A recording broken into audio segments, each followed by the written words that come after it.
I'm John Stevenson, and we're going to be looking at Numbers chapters 1 through 10 as Israel journeys from the Sinai in our continuing study of the book of Numbers. Numbers chapter 1, verse 1, Then the Lord spoke to Moses in the wilderness of Sinai. We mentioned that was the Hebrew title of the book, in the wilderness, in the tent of meeting on the first day of the month in the second year after they had come out of the land of Egypt. And he says, take a census of all the congregation of the sons of Israel. This is why we're going to call this book the book of Numbers, because of this census that takes place here, and there'll be also a counting that takes place at the end of the book. Take a census of all the congregation of the sons of Israel by their families, by their fathers' households, according to the number of names, every male, head by head, from 20 years old and upward, whoever is able to go out to war in Israel, you and Aaron shall number them by their armies. So this is a census, but it's more than a census. It's a military call to action. So Moses and Aaron took these men who had been designated by name, and they assembled all the congregation together on the first of the second month. Then they registered by ancestry in their families, by their fathers' households, according to the number of names, from 20 years old and upward, head by head, just as the Lord had commanded Moses. So he numbered them in the wilderness of Sinai. So we have the complete numbering, and there's a lot of people. A total amount numbers over 600,000. And remember, this is just the men, and this is just the men that are over 20 years old and upward who are able to go out and fight.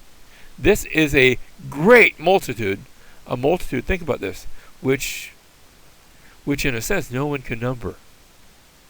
Does that sound familiar? That was the promise that had been given to Abraham. And that's what we see here in this great, magnificent number. Now we look at that and we say, how could they have survived in the Sinai? That many people. It wouldn't hold them. And that's the point, because they were being supernaturally cared for by God. He's feeding them manna in the wilderness in order to sustain this great and mighty nation. We read in chapter 1, verse 47, The Levites, however, were not numbered among them by their father's tribe, for the Lord had spoken to Moses, saying, Only the tribe of Levi you shall not number, nor shall you take their census among the sons of Israel. They are going to have a separate numbering, and they're going to be set apart for God as God's special possession. He says, But you shall appoint the Levites over the tabernacle of the testimony, and over all its furnishings, and over all that belongs to it. They shall carry the ark and all its furnishings, and they shall take care of it. They shall also camp around the tabernacle. So we're going to have a placement eventually set up for all the Israelites as to where they're going to camp and their marching orders and so on. But around the tabernacle, at the center of the camp, is going to be the Levites. So when the tabernacle is to set out, the Levites shall take it down. And when the tabernacle encamps, the Levites shall set it up, but the layman who comes near shall be put to death. So the commoner was not to come around the tabernacle, unless he was accompanied by one of the Levites. Only at times of worship. He was just to wander through the tabernacle area. No shortcuts through there. The sons of Israel shall camp, each man by his own camp, and each man by his own standard, according to their armies. But the Levites shall camp around the tabernacle of the testimony, so that there will be no wrath on the congregation of the sons of Israel. So the Levites shall keep charge of the tabernacle of the testimony. So we have the Israelites numbered in chapter 1. We're going to have the marching orders given in chapter 2. Let's look at that. Here we have the marching orders, and this works for the camp as well. Notice as they're moving, front is toward the east. That's just the way you always think in the ancient world, at least in the Jewish world. And so we have the tabernacle in the middle with Levi around it, and then the other tribes, Judah in the east, Ephraim in the west, and there's other tribes there alongside them, Dan in the north, Reuben in the south. And so this is the set order of camp as well as of marching. So marching orders are given in chapter 2. Then we have the tribe of Levi centered on in chapters 3 and 4. Chapter 3, verse 1, Now these are the records of the generations. And with those words, we're taken back to Genesis, because that's the tenfold numbering system that we'd seen throughout the book of Genesis, where these are the generations of the heavens and earth, and these are the generations of Adam, and these are the generations of Noah. Now we come to Numbers chapter 3, verse 1. Now these are the records of the generations of Aaron and Moses at the time when the Lord spoke with Moses on Mount Sinai. We get to verse 11. Again the Lord spoke to Moses, saying, Now behold, I have taken the Levites from among the sons of Israel instead of every firstborn. Remember, the firstborn had been under sentence of death back in Egypt, and God said, I didn't take them. I didn't kill them. Instead, I'm taking Levi as though they were the firstborn, the first issue of the womb among the sons of Israel. So the Levites shall be mine. They are my special possession. Now, all of Israel is God's special possession, but from the tribe of Levi is one that's set apart from even the rest of the Israelites. For all the firstborn are mine, verse 13. On the day that I struck down all the firstborn in the land of Egypt, I sanctified to myself all the firstborn in Israel, from man to beast. They shall be mine. I am the Lord. So that in chapters 3 and 4, I have the census of the Levi. The Levites are counted. And then the duties are given in chapter 4. And the duties are threefold. First of all, the descendants of Kohath are charged with moving the furniture.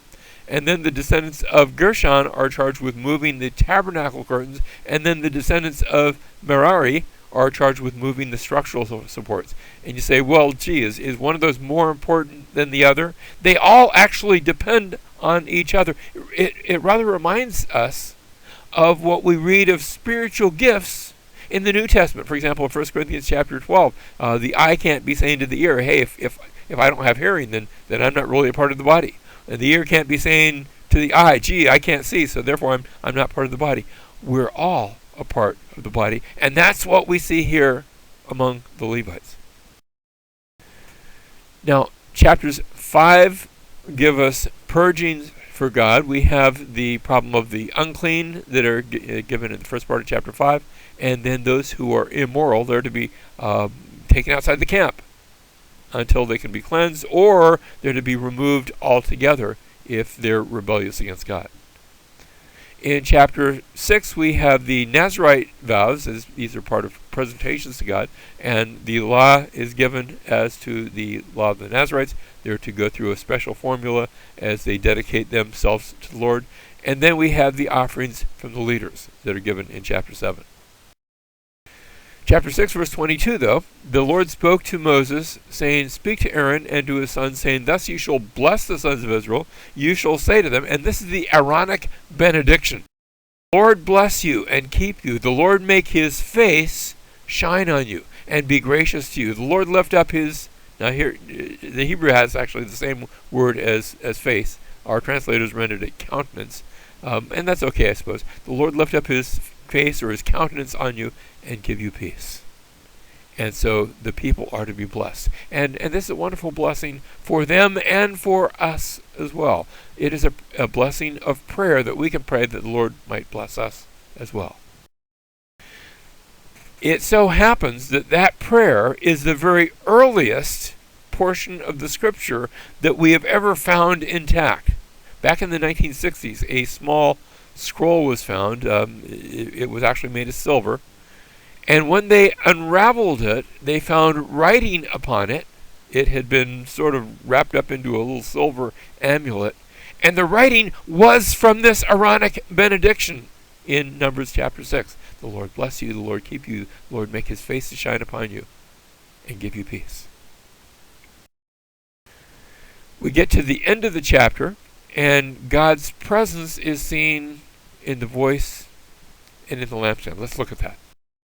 Numbers chapter 7, verse 89. Now when Moses went into the tent of meeting to speak with him, that is, with the Lord, he heard the voice speaking to him from the mercy seat that was on the ark of the testimony, from between the two cherubim. So God spoke to him. And so you can't see God, but God's presence was manifested, and the voice came forth from between the cherubim over top of the ark of the covenant. Now in chapter 8 we have purgings, and we have the Levites are to be cleansed, and they go through a cleansing ritual. And then in chapter 9 there is a presentation as they come to celebrate the Passover, but there's going to be a cleansing problem there as well. In chapter 9, verse 1, thus the Lord spoke to Moses in the wilderness of Sinai in the first month on the second year after they had come out of the land of Egypt, saying, Now let the sons of Israel observe the Passover at its appointed time. It's supposed to be celebrated every year, so this was just by way of reminder. But there were some men who were unclean because of contact with a dead person. So they could not observe the Passover, because you could only observe the Passover if you had removed all uncleanliness, all leaven, all influence, and perhaps in the course of events, something had happened, not sinful, but where they were ceremonially unclean, and so they came before Moses and Aaron on that day. And then the Lord spoke to Moses, saying, Speak to the sons of Israel, saying, If any one of you or of your generations becomes unclean because of a dead person or is on a distant journey, something happens, the unexpected, he may, however, observe the Passover to the Lord. Here's how you do it. In the second month, on the 14th day at twilight, they shall observe it. So you wait a month. You missed it that first time. You wait a month, and you have, I guess we could call a makeup observance. Sometimes we have makeup tests, and they shall observe it. They shall eat it with unleavened bread and bitter herbs. And they were allowed to do this, but they were going to be doing it sort of a month later. Next, in chapter 9, verse 15, we have God's presence in the cloud and announced by trumpets. Chapter 9, verse 15, Now in the day that the tabernacle was erected, the cloud covered the tabernacle, the tent of the testimony, and in the evening it was like the appearance of fire over the tabernacle until morning. Didn't burn it up, and yet that pillar of fire was over the tabernacle. So it was continually, the cloud would cover it by day, and the appearance of fire, it doesn't say it was fire, but it looked like fire, the appearance of fire by night. Whenever the cloud was lifted from over the tent, afterward the sons of Israel would then set out, and in the place where the cloud settled down, there the sons of Israel would camp. So the Lord is leading them through the wilderness. At the command of the Lord, the sons of Israel would set out, and at the command of the Lord, they would camp. As long as the cloud settled over the tabernacle, they remained camped. Even when the cloud lingered over the tabernacle for many days, the sons of Israel would keep the Lord's charge and not set out. Whether it was 2 days or a month or even a year that the cloud lingered over the tabernacle, staying above it, the sons of Israel remained camped and did not set out, but when it was lifted, they did set out. They're waiting for the Lord to lead them, even if it means staying in the same place for a year. Now in chapter 10 we have the description of 2 silver trumpets that are designed for the movement. What are we going to know that the cloud is lifted and that we're going to go? That will be announced by 2 silver trumpets. And then in chapter 10 verse 11, they actually depart from the Sinai. Now in the second year, in the second month, on the 20th of the month, the cloud was lifted from over the tabernacle of the testimony. And the sons of Israel set out on their journeys from the wilderness of Sinai, and then the cloud settled down in the wilderness of Paran. So they're leaving Sinai, and they're going northward toward the promised land, and they come to the wilderness of Paran, and here they stop for a time and a season. Eventually they're going to be going further north to come eventually to Kadesh Barnea, and that will be the southern entrance into the land. In the meantime, what we have is Hobab, the brother-in-law to Moses. He's been accompanying them up to this point. He says, okay guys, you're headed to the promised land. I'm headed back home to my family and relatives and all. And Moses says, why don't you come with us? First of all, you know the territory. We're going through sort of areas that are close to Midian. So these are your stomping grounds. And if you come with us, you'll receive the blessings that we receive. And Hobab takes him up on that.